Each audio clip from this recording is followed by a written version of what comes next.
Hello, everyone. Good evening, and thank you once again for joining me on this program tonight. My name is Tunde Disu, and this is a special program for men. Well, for men, that was the idea, but women are welcome as well. In fact, last week we had some ladies who contributed and were part of the program. So here we go again. The Admirals is special ministry for men. And the program that we've lined up is what we have captioned, Become a Better Man. Become a Better Man. And last week we looked at finding your knots, your non-negotiable, unalterable terms was what we looked at last week. And the feedback has just been amazing and it's been overwhelming. So here we go again this week with a new topic. We're going to be looking at another aspect as part of what is required, what is needed, what we have to do as men to become better. So today's topic is loaded. I am so excited about it. So let's go. Again, I'd like to mention quickly that we have an email address now. We have an email address for you to send your feedbacks and your comments to, or if you have a direct question for me, please feel free. The email address is theadmirals@yahoo.com. theadmirals@yahoo.com. So it's going to be exciting today because what we'll be looking at today is I believe one of the core issues that will help every man, in fact, man and woman, every one of us to become better at who we are and at what we do. So it's looking good. I am raring to go. And please, as you're watching this program, please go ahead and share it. Share it so that you can have a footprint of it on your timeline and so that your contacts, your friends and friends of friends also can partake of this wonderful program. So, without further ado, I think we'll kick off with the program for tonight. And people will join us as we go along. Again, what we're looking at is the broad title, the broad umbrella under which this program is captured is called Become a Better Man. What is required to become a better man? And on today's program, we are looking at the topic, how to conquer your fears. How to conquer your fears. Or put it simply, conquer fear.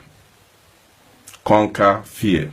Now, I know the moment you hear fear, a lot of things are going on in your head. What is he talking about? I'm not afraid and all of that, which is great.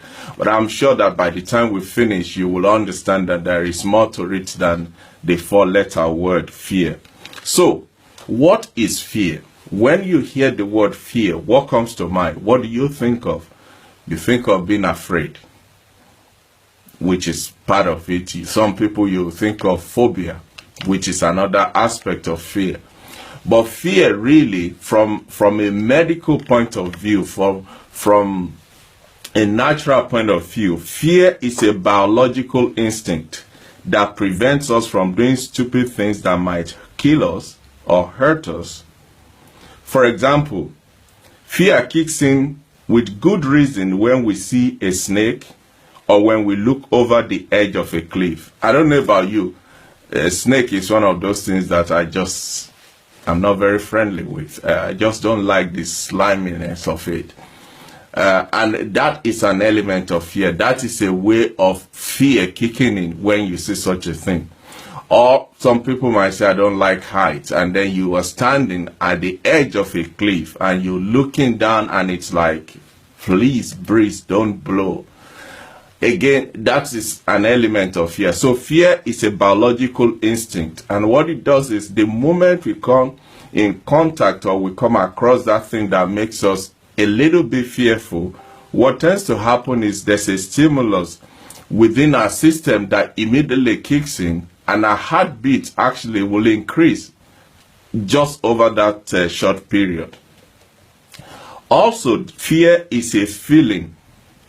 Now, I need us to pay special attention to some of the words that are being used in the definition of fear here. Fear is a feeling induced by perceived danger or threat that occurs in certain types of organisms, which causes a change in metabolic and organ functions. I know that's a lot of biology there, but really what it's saying simply is it's a sense, a natural instinct. When we perceive there's a danger or threat, immediately some aspects of our body respond or react to that feeling of danger or threat. But when you look at it from the biblical point of view, the Bible says fear is a spirit. Fear is a spirit. And that is why the Bible says, God has not given us the spirit of fear, but of love, of power, and of a sound mind. So fear is a spirit. I like the definition that Joyce Meyer gave for fear. He said, fear is false evidence appearing real. False evidence appearing real. So having defined what fear is, let us now bring that back to where you and I are.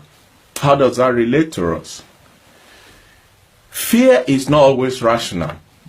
And I think that goes without saying. It is not always rational. In most cases, fear is not healthy. In most cases, it's not healthy. For instance, some people are afraid of flying in an aeroplane. And when you ask them why, what's the big deal about it? They say, in case there's a plane crash. But the same person will jump behind the steering and drive for 3 hours, not even think about it. But statistically, it's been proven that you have more chance of surviving in a car crash than you do in an air crash. So now you can see how irrational fear can be. Sometimes you want to go for an interview, and as you are there, you're prepared, you've really prepared yourself, and then they call your name to say you are next, and suddenly your mouth goes dry. Everything just seems to stop at that instant.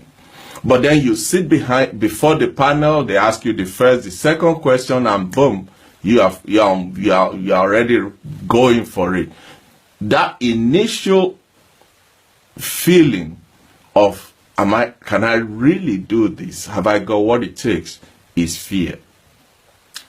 But the moment you go past that initial stage, you are up and running. So you can see the way fear works here. It is irrational, and sometimes it's not even healthy.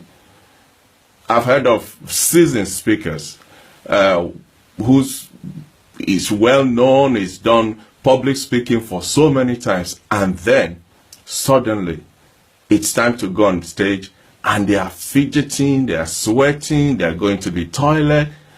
But give that same person 5 minutes on stage, and he's a completely different person.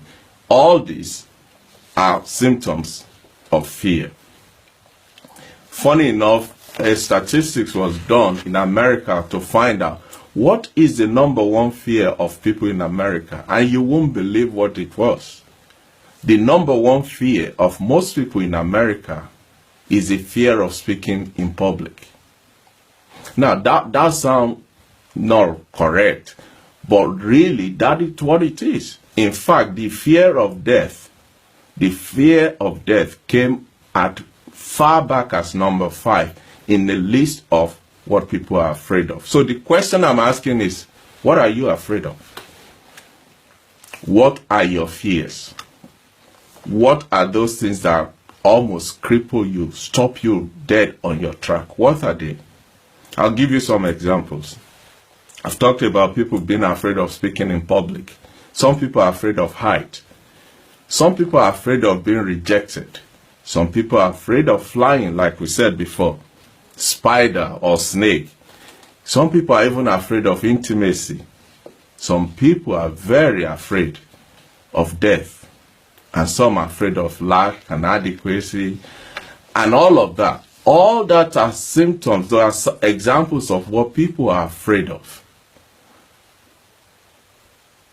The truth is this, ladies and gentlemen, well, gentlemen and the ladies that are with us tonight. While fear works to prevent us from physical pain, there's a flip side to fear. And the flip side is fear has the capacity to hold us back from, one, the pain of a crushed ego, and two, the excitement, the fulfillment, the sense of victory and success that we can experience if we can just go over the initial fear. So what I'm saying in effect is, even though fear is something that can help us, that can prevent us from doing ourselves harm or injuring ourselves or even killing ourselves, it can also work on the negative side by stopping us from experiencing victory and success. So what am I saying? I'm saying let us have the right perspective as far as fear is concerned.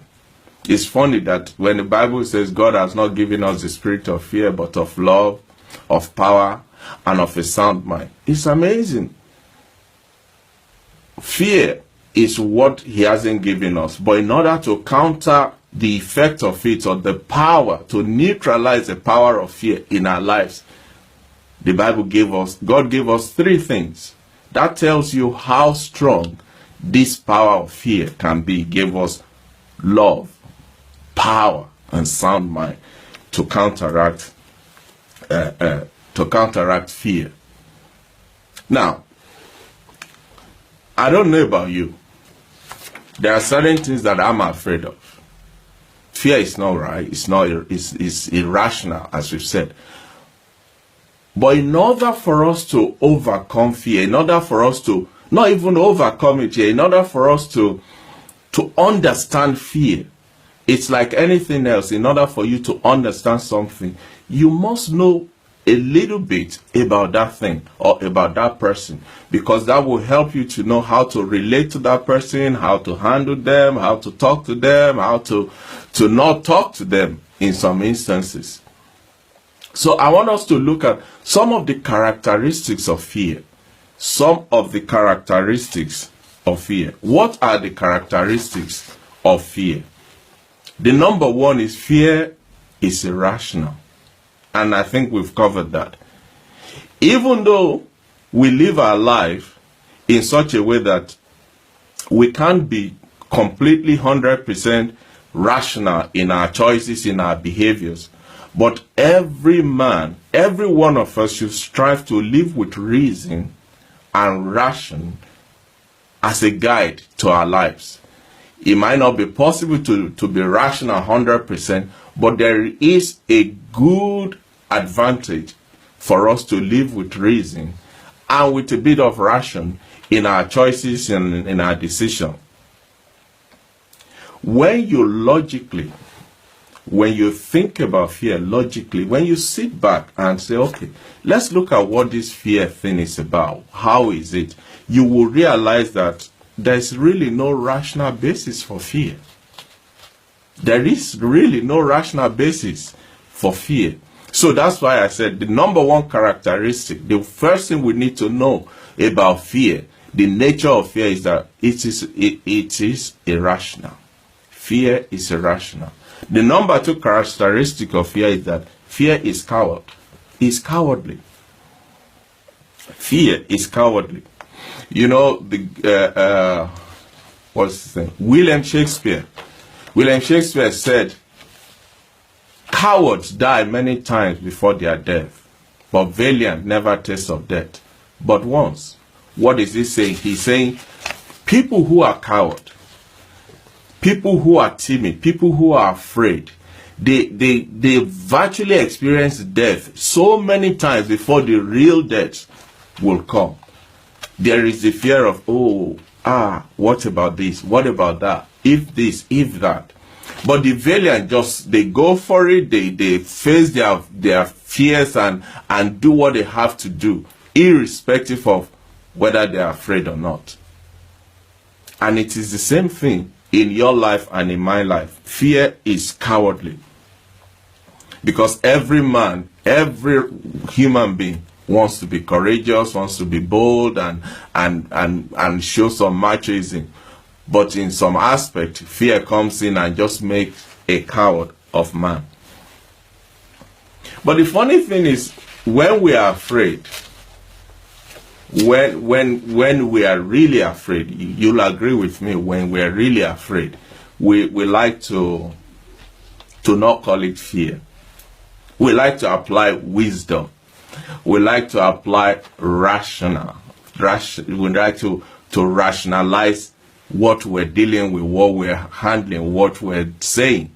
We don't want to call it what it is. We say things like, well, I'm just being prudent. I need to be careful here. I need to investigate this a little bit further. Sometimes we say, well, really, it's not important to me, so I really can't be bothered about it. Or some honest ones will say, I'm just nervous. But irrespective of the name you call it, irrespective of what you say or what you use to camouflage it, the truth is, fear is cowardly. Fear is cowardly. And until we come to a point where we call it exactly what it is. When you're afraid, say you're afraid. It happens to everybody. There's no need trying to. Sometimes what people call wisdom, when they try to advise you from their knowledge and their experience and their wisdom, is fear. And it's up to you now to separate the wheat from the chaff. Whatever you don't confront, you'll never conquer. And it goes the same for fear. Until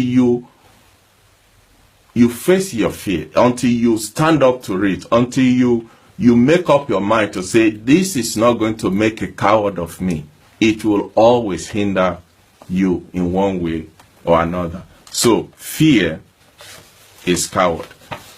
That's the second characteristic of fear. The third one is fear robs you of your integrity. When you are afraid, when you harbor and you operate by fear, it robs you of your integrity. And as a man, come on guys, as a man, your integrity is critical, is important.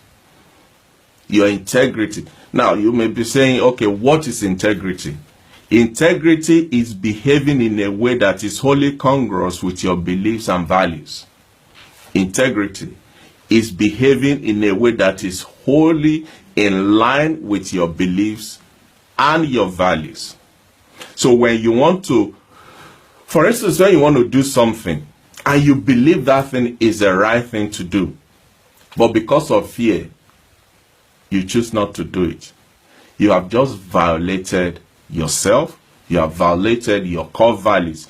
Like we were saying last week, you've violated your knots, your non-negotiable, unalterable terms. One of them has just been violated. Your core value, the essence of who you are, what you stand for, what you believe, has just been compromised and violated because of fear. And if you want to know more about core values, I did a video some time ago. It's on my channel on YouTube. You can check it out, talking about finding your core values. So living true to your principles will always involve a healthy measure of overcoming your fears. In order for you to actually live to the true nature, true character, the true person that you are, you will have to overcome fear. Now listen to this. Rosa Parks said, you must never be fearful about what you are doing when it is right. You must never be fearful about what you are doing when that thing is right. Now, Rosa Parks, as we all know, is the lady who who refused to give up her seat in the bus in Alabama, which the civil rights movement people then jumped on and made into a big thing, which was part of the movement for the equality that Americans were not giving to the blacks then.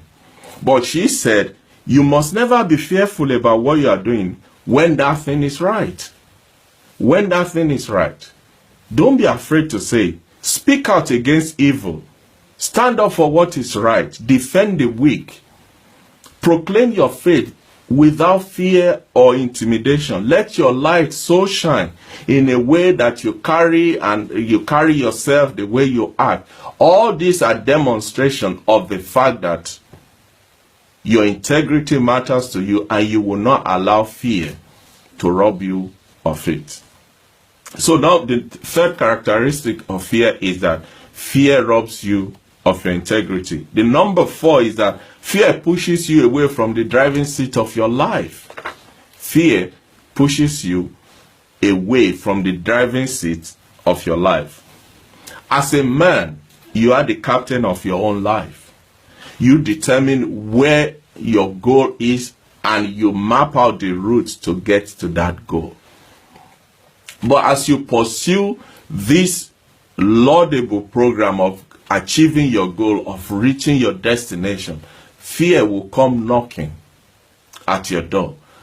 And if you allow it, what it will do is it will shift you away from the driver's seat of your life into the passenger seat, and fear will control all your life. And eventually you will never end up in your predetermined or your previous destination in life, or achieve the goal that you set for yourself. So fear has a tendency of shifting you out of the driver's seat and take over your life. Fear turns analysis into paralysis. Well, I need to check this.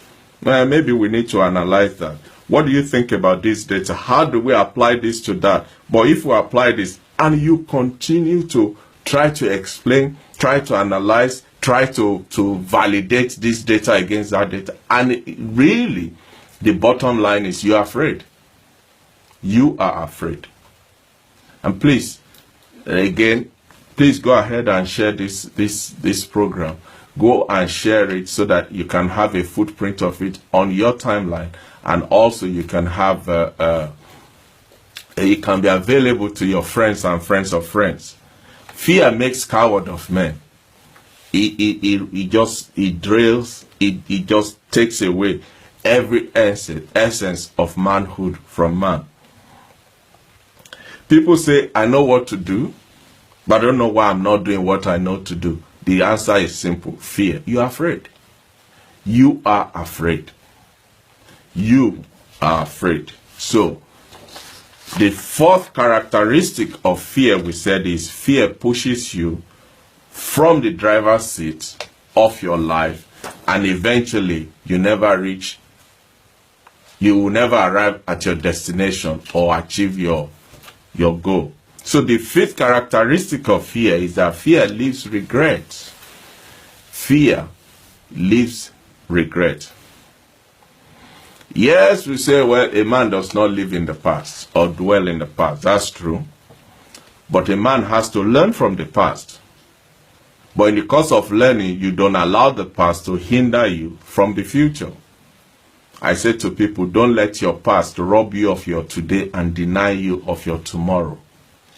Don't let the fear of the past, don't let the past rob you of your today and deny you of your tomorrow.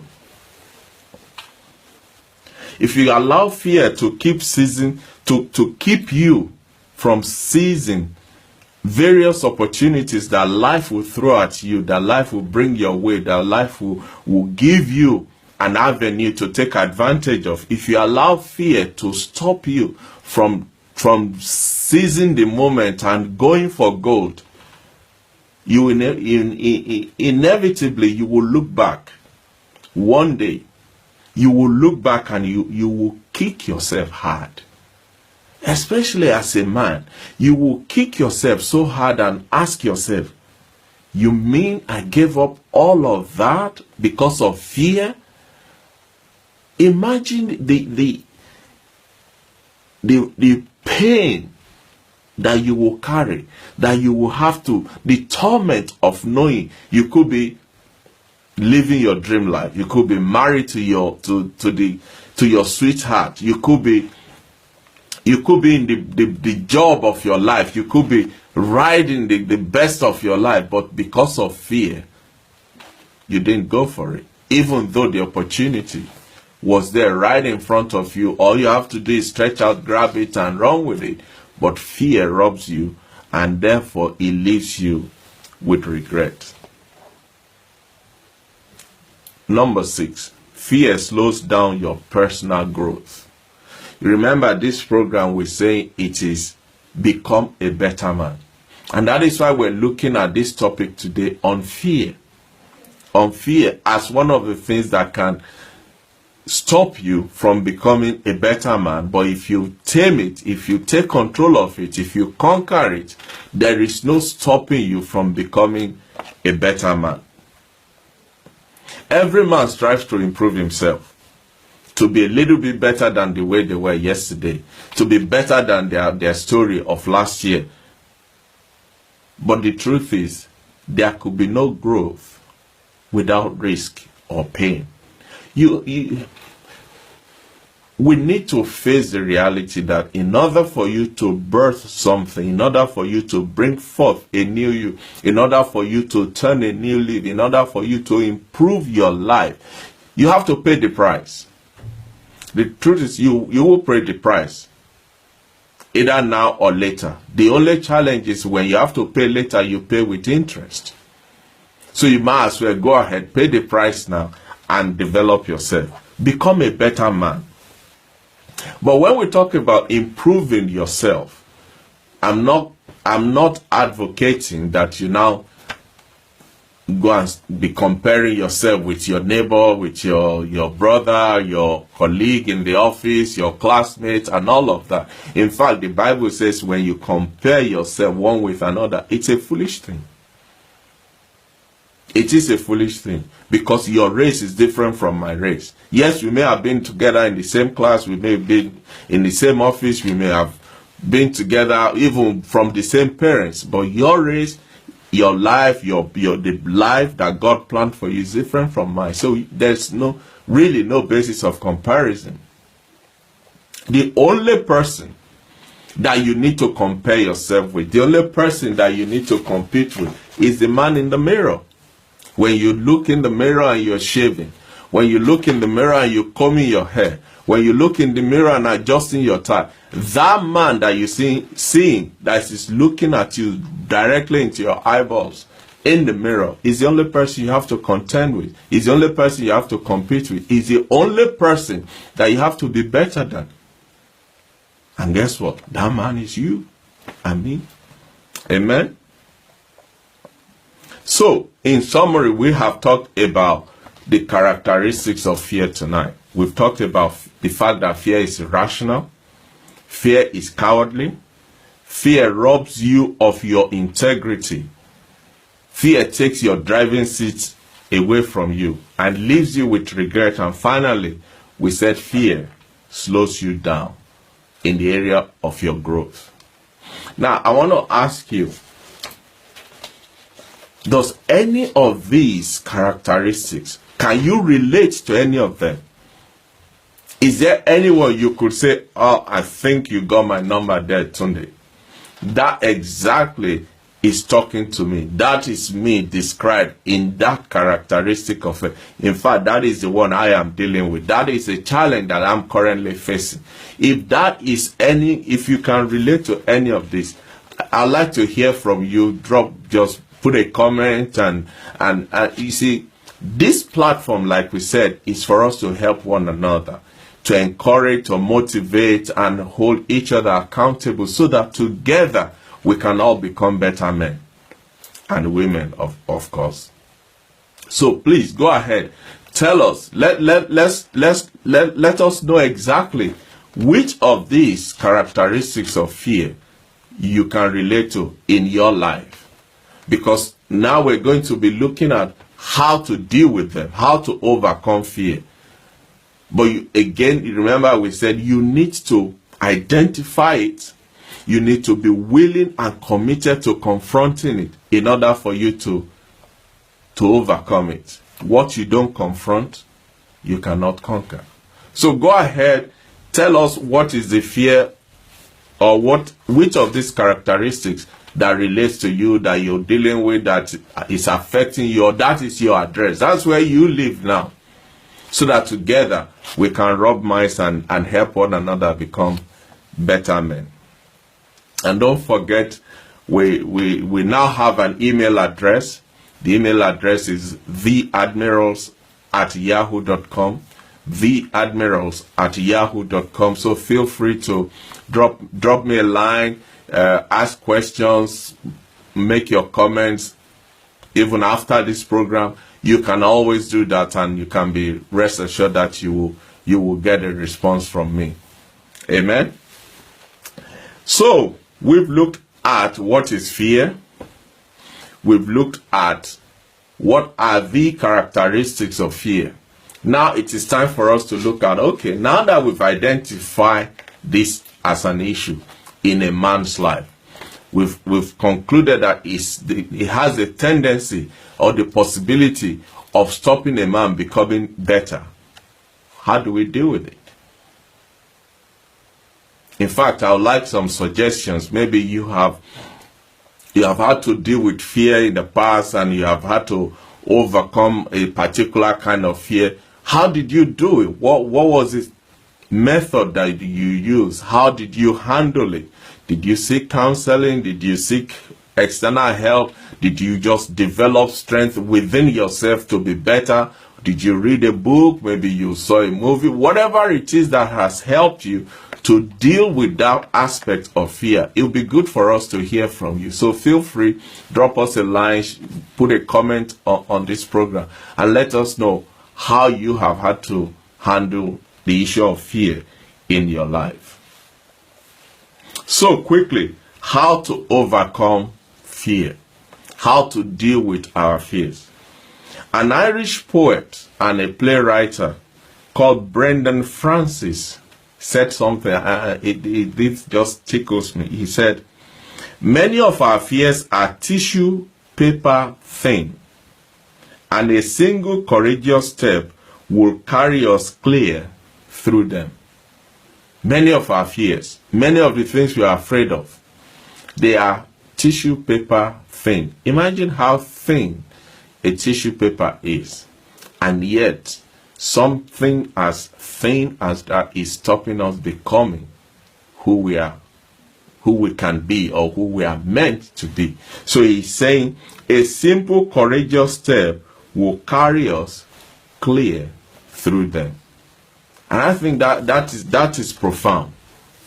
That is very profound. So as men, we need to live our lives. We need not live our lives rather captive to our fears and insecurities. We can go through this thing. We can tame it. We can take care of it. We can become the master of our fears. But the question is, how do you do that? How do you do that? I've got a few points that I want us to look at on how you can actually overcome fear in the journey, in the process of becoming a better man. In the process of becoming a better man. The first one is you need to change your perspective on fear. You need to change your perspective on fear. Fear is only a negative thing if you believe that it is. Fear is only a negative thing if you believe that it is. For instance, is the pain you experience when you are in the gym when you are walking out, when you are pressing the iron, when you're on the treadmill, the pain that you experience, is it a negative thing? Or is it just the feeling of your body getting stronger? And you know, a lot of people, especially men, will not go to the gym because they feel, if I go to the gym now, I'm going to wake up tomorrow and all my legs will be sore, my back will be aching, my shoulders will be in pain, and all of that. And to them, they see that as pain, and therefore they are afraid of that pain, therefore they won't go to the gym. Present company accepted. But the truth is, even though it seems like it is pain, in actual fact, it's a sign that your body is getting stronger. Can you see how a sudden change, a shift in perspective on fear suddenly gives you the ammunition to overcome it? You can choose to think about it simply as the pain your body experiences as your character develops and expands. There is very little growth where there is no pain and work. There's very little growth where there is no pain and work. So how do you change your perspective? I've just mentioned that you need to change your perspective on what fear is. So the question then I'm sure you're asking is, so how do you do that? How do you change your perspective? Number one thing is you need to elevate your vision, and your perspective will change. You need to elevate your vision, and your perspective will change completely. Imagine you are in a building that is 5-story. It's a 5-story building. Say you are on the 2nd floor and you look out of the window. There is a limit to what you can see, because there are other houses all around you that are blocking your view, your vision of the horizon. Still in that same building, go all the way to the 5th floor, maybe to the flat roof, and then look at what you can see. You're still in the same building, still in the same environment, and yet your perspective of the landscape of the area will completely be different. Why? Because you elevated your vision. And it's the same thing with fear. You just need to elevate your vision. You need to think about it in a different way. And once you do that, you tap into the solution of how to overcome fear, just by changing your perspective. When you look at pain, you could look at, when you look at fear, you could look at it as pain, as we said earlier. But the flip side to that is you could look at it as an adventure. For instance, this program is an adventure for all of us. You remember I said at the beginning, this is a journey of discovery, and we are all going to discover ourselves and some other things as we go along. So you can look at it as pain, or you can look at it as an adventure. What is an adventure? What is an adventure? An adventure is anything that takes you out of your comfort zone into an unexplored territory. An adventure is anything that takes you out of your comfort zone, out of your familiar zone, out of the things you are used to, and exposes you to something completely you've probably never seen, never experienced, never been in the vicinity before. For instance, some people, they're just animals of habit. If they are buying food, for instance, from the local Chinese, they order the same thing day in, day out, day in.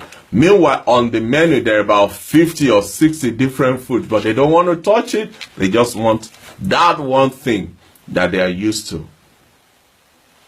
You need to be adventurous. You need to open your life up. You need to explore and find out what else is out there.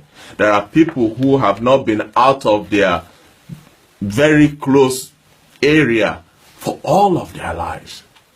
Meanwhile, this whole world is waiting for the manifestation of you and I. So you need to enjoy some adventures in your life. And this is one of the ways by which you demolish and conquer fear. Change your perspective.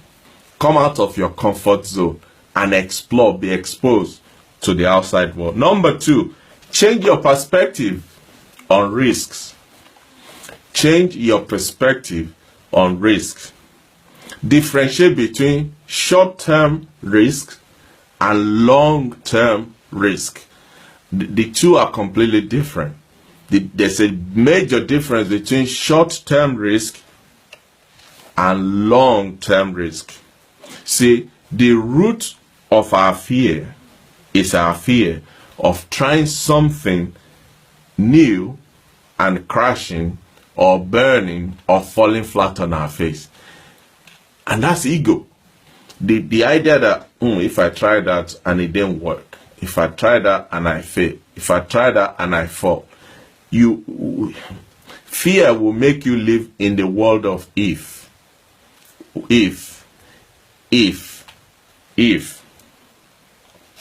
if I get rejected?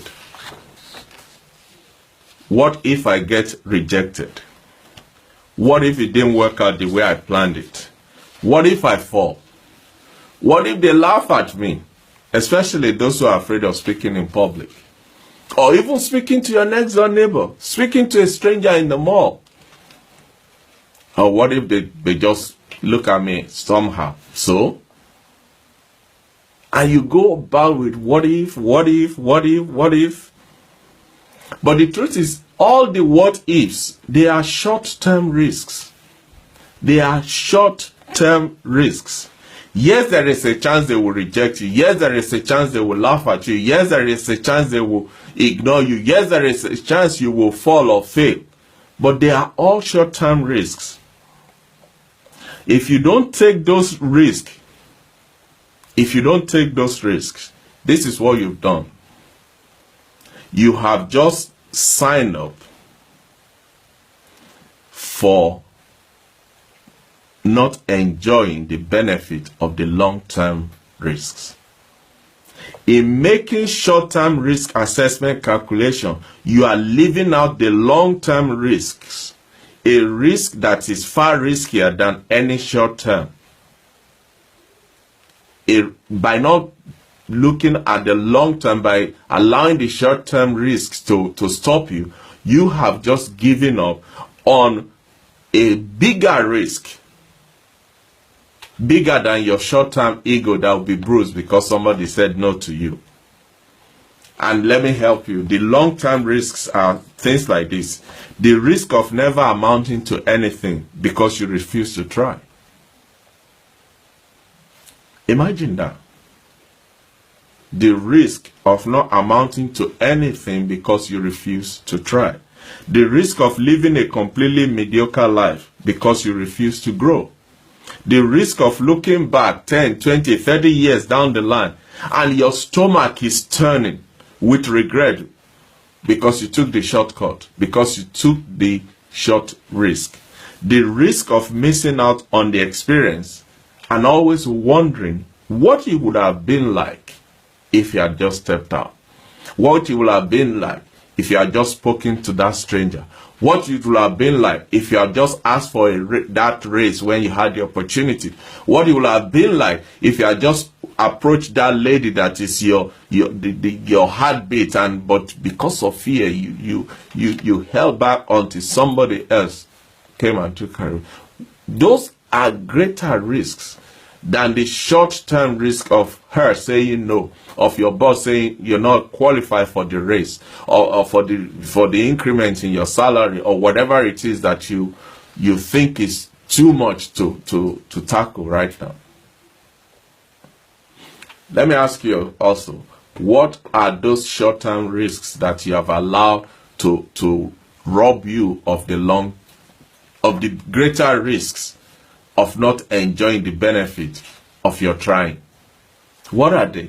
Examine your life. Look at yourself and ask yourself. Think back and look back at your journey till now and examine what are those short-term risks that you have allowed to rob you of your long-term risk, of your long-term experience, of enjoying the reward of taking the short risk. So always ask yourself this question: which choice are you going to regret more? Which choice are you going to regret more? When you skip an opportunity because you're afraid, you'll never get that moment back. Never. It's gone. That moment is gone. When you skip an opportunity, when an opportunity presents itself and you let it fall through your fingers because of fear, it will never come back. It's gone. It's gone. But when you don't act in fear, you send a message to yourself that you are actually not a coward. You can do this. You have what it takes. I like what the Bible says. It says God will not allow you to be tempted beyond that which you can bear. Which means every time you are faced with a situation, God looks at you. He looks at the weight and the magnitude of that temptation, and he weighs it to, and he said, no, I have more deposit in you than what that thing can throw at you. So you have what it takes to overcome it. It's the same thing in what we're looking at. So maybe it's time you update your criteria for risk assessment. The difference between the short-term risk and the long-term risk. The number 3 way of overcoming fear is act courageous. Just act courageous. Act courageous. Teddy Roosevelt said, there were all kinds of things of which I was afraid of at first, ranging from grizzly bears to mean horses and gunfighters. But by acting as if I was not afraid, I gradually ceased to afraid. Just do the same. Just do the same. Act as if you are not afraid. Act courageous. Act courageous. The 4th way of overcoming your fear, of dealing and conquering fear, is that think about the great men of history. You think you have problems? You think you have issues? You think this thing you are confronting is overwhelming? Let me give you some examples of men who had faced greater and more dangerous things, and yet they came out victorious, and we are talking about them today. You know why? Because they choose to face their fear. They choose to confront it and deal with it and conquer it. The next time you feel paralyzed by fear, think of the courageous men. People like Sir Edmund Hillary. Sir Edmund Hillary in 1953 was the first man to get to the top of Mount Everest. Imagine that. In that bitter cold. Yet, he faced that mountain and he took it. And he got to the top. Stood on top of it and he said, yes, I got you. And today, we're making reference to him because he faced his fear and conquered it. And guess what he said? He said, people do not decide to become extraordinary. Rather, they decide to do extraordinary things. That's all it is. He didn't choose out to become famous and a star, but he chose to do an extraordinary thing, and all the other things were added to him. Look at the life of Noah. God said to Noah, build an ark, there's rain coming. Nobody has seen rain before, so nobody knew what it was. But Noah set out to build the ark. Took him about 100 years to build that ark. Imagine the ridicule. Imagine the naysayers. Imagine the name callings. Imagine what he would have faced. People saying, are you out of your mind? What is rain? Have you seen one before? But he persisted. And only Noah and his family were saved. Next time you are afraid of doing something, maybe picking up the phone to call your boss to say, I'd like to have a meeting, or you want to talk to your next door neighbor, or you want to go and play golf with some people that are seemingly pros and you never been on a golf course before. When next time you are afraid of doing something, think about those astronauts who sat in the cockpit of Apollo 13. They don't know where they're going. They don't know if they'll get there. There was no assurance they'll come back. Yes, mathematicians have calculated all the formulas and this and that. There is nothing that guarantees their safety, that even assures them they will get there. Not to talk of coming back. But they sat in that tiny thing and shot themselves into orbit. And today we're talking about them. Now, if you want to be afraid, that's a good fear. But these great, courageous men sat in there, and today they are who they are. History will never forget them. History will never forget their names. So the fourth way of killing your fear, of demolishing fear, is think about the great men before you, what they had to contend with. Compare that to what you think is overwhelming. Ultimately, some of the things we think are overwhelming, they are manageable. They are manageable if we just take the step to face them. The fifth way of overcoming fear is kill fear with logic. We said at the beginning, fear is irrational. It's illogical. So kill it with fear. Kill fear with logic. Kill fear with logic. And how do you do that? Ask yourself, if I do this thing, if I face this fear, what's the worst thing that can happen? What is the worst thing that can happen?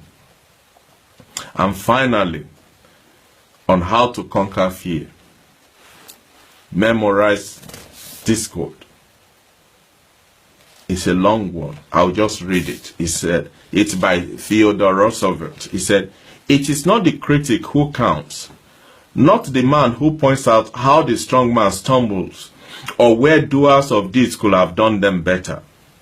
The credit belongs to the man who is actually in the arena, the man whose face is smeared by dust and sweat and blood, who strives valiantly, who errs, who comes short again and again, because there is no effort without error and shortcoming, but who does actually strive to do the deeds, who knows great enthusiasm, the great devotions, who spends himself in a worthy cause, who at the best knows in the end the triumph of high achievement, and who at worst, if he fails, at least fails while daring greatly, so that his place shall never be with those cold and timid souls who neither know victory nor defeat." So, ladies and gentlemen, or gentlemen, our task this week is for us to pick something that has become a dread, something we are afraid of. What is this thing that you are fearful to do? Pick that one thing.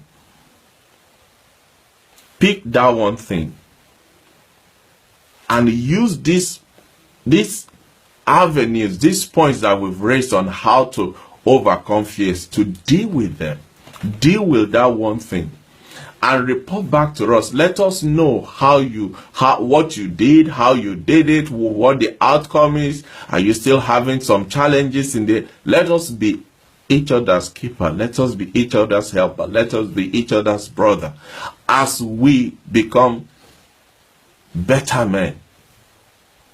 Because that's who we are. That's what we are. That is what we are meant to be. Better than we are.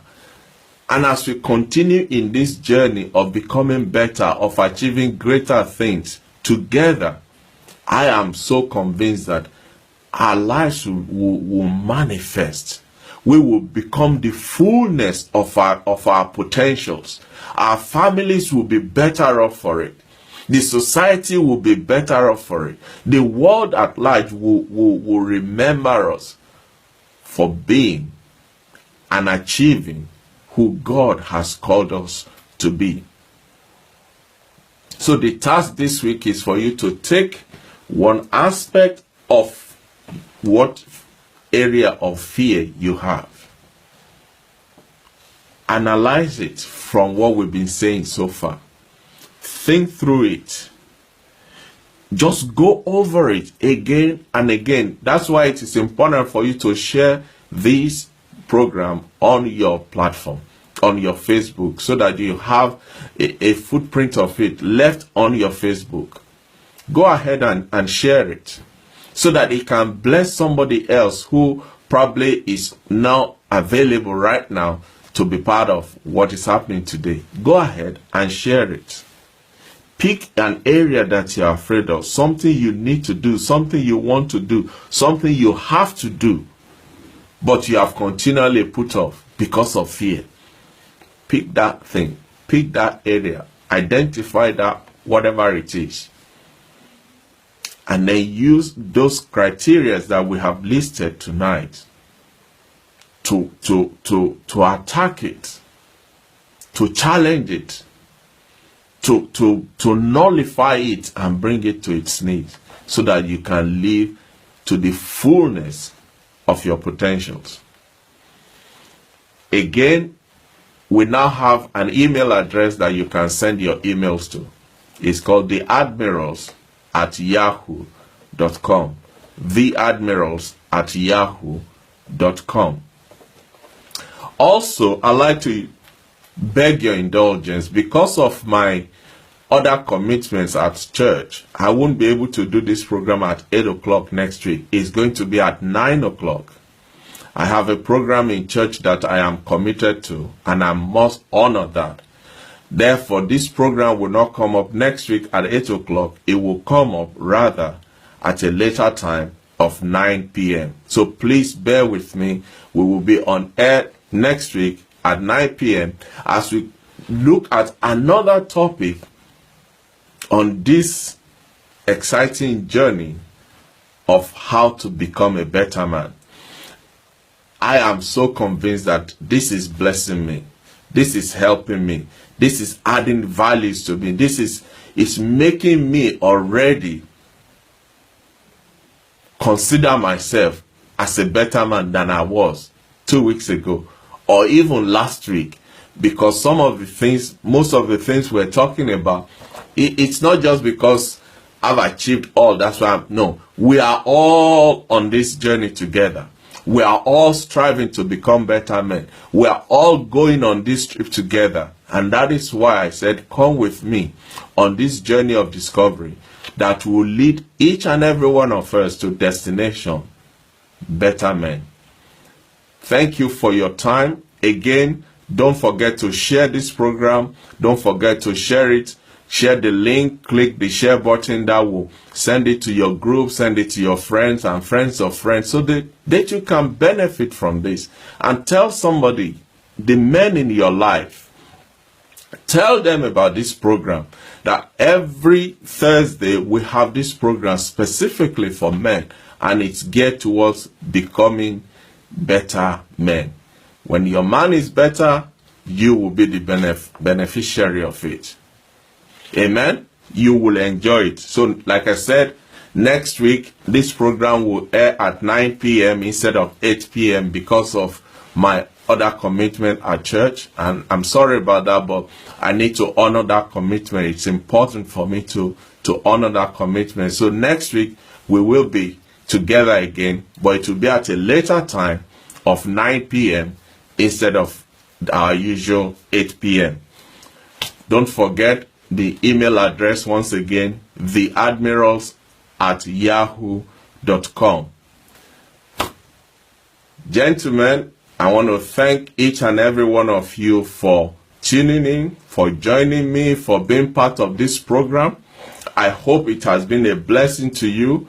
Don't forget, the task for this week is to identify an area of your life where fear is an issue. Use the tools of what we have learned tonight to tackle it, to conquer it, so that you can be a better man for it. And until next week when we meet again, this is Tunde Disu saying, God bless you. Thank you. Bye-bye.